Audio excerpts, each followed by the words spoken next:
ছোট্ট বন্ধুরা, আমাদের আজকের গল্প অহংকারী মাছি। এক বনে এক সিংহ বাস করত।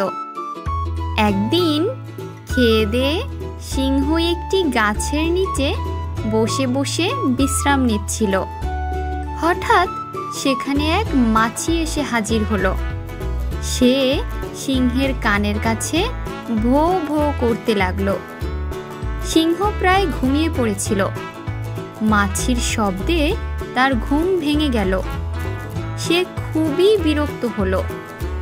সিংহ থাবা দিয়ে মাছিকে ধরতে গেল, কিন্তু ধরতে পারল না। মাছি আবারও সিংহের কানের কাছে ভো ভো করতে লাগলো। সিংহ খুবই রেগে গেল।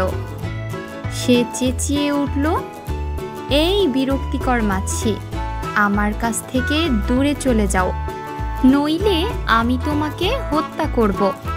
মাছি বলল, বনের রাজা হয়ে আপনি কেন আমার সাথে এভাবে কথা বলছেন? আপনার প্রতি আমার লজ্জা হচ্ছে। এ কথা শুনে সিংহ খুবই রেগে গেল। সে বলল, তুমি আমার শান্তির ঘুমে ব্যাঘাত সৃষ্টি করছো।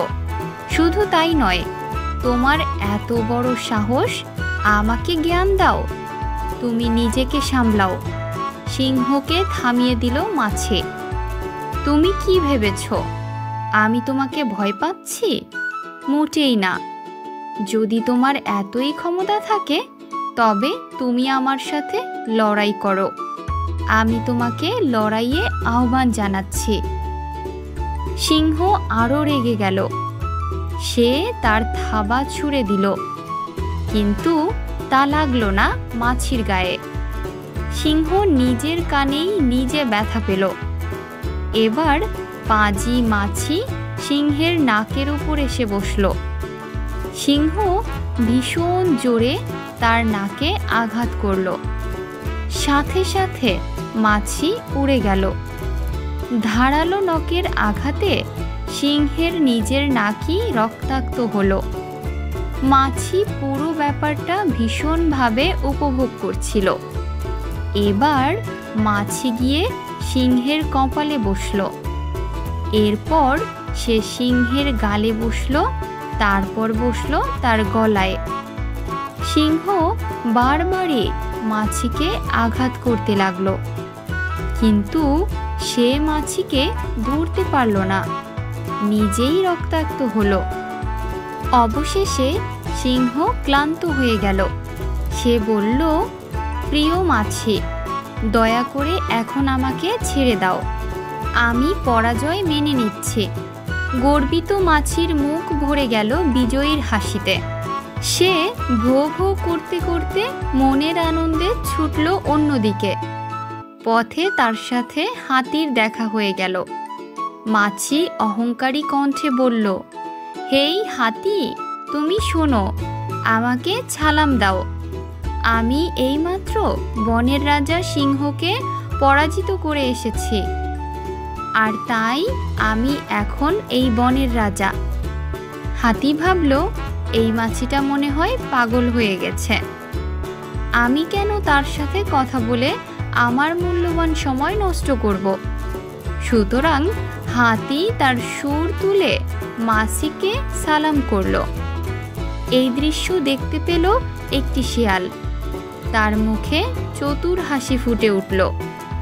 ঠিক তখন মাছি বলল, হেই বোকা প্রাণী, আমার সামনে এসে আমাকে সালাম করো। আমি বনের রাজা সিংহ এবং শক্তিশালী হাতিকে পরাজিত করেছি।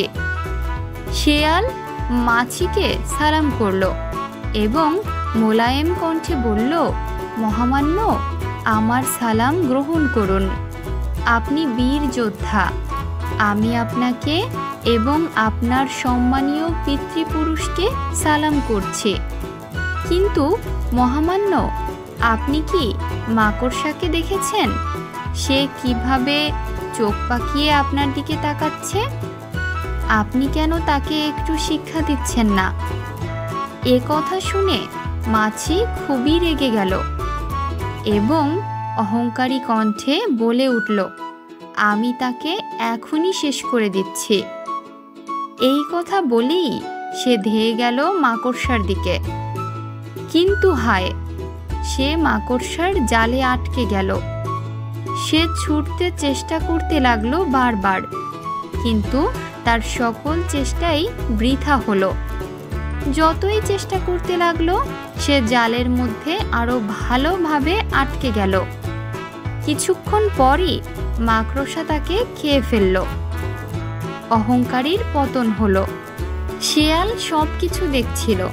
তার মুখে দুষ্টু হাসি ফুটে উঠল।